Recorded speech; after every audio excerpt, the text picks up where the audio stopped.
why do these pistons need changing every 15 hours? It seems absolutely ludicrous that you need to change a piston that early on for any normal bike, but as this is a race bike, you're looking for the most performance you can get out of the engine, and how they do it mainly is through upgrades like this. So if you look at this piston, focus it in for you.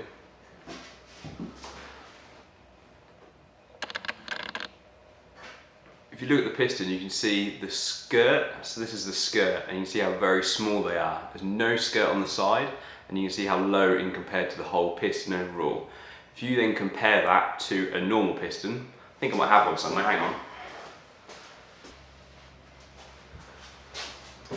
Here's a piston that's still attached to the crank, and it's out of an old RG125 Gamma. If you look at the size of the skirt in comparison to the size of the piston, you can see the actual skirt is longer than it is wider.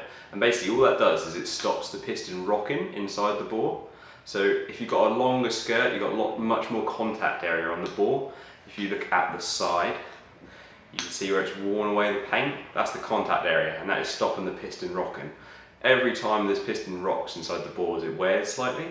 And the worst thing that can happen is they start to overlise. So this squishes in from contact and it gets wider on the side, thinner, and it rocks more and more and more.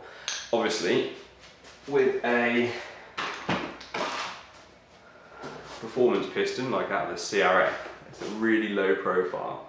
So it hasn't got much resistance to making it rock because the size of the head is about twice the size of the actual skirt height. So it can rock quite easily.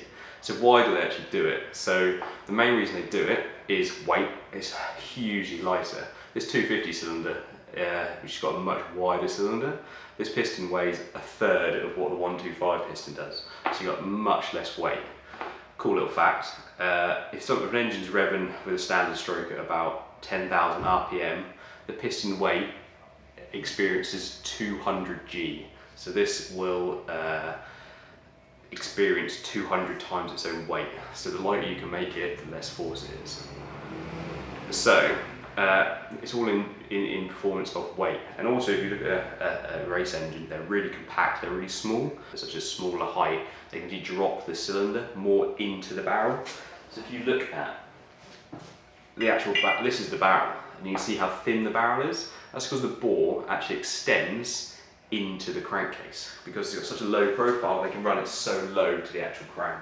So it makes everything smaller, compacter, lighter, much higher revving. But it needs replacing because it's got such a small area. As soon as this overlises ever so slightly, it can rock.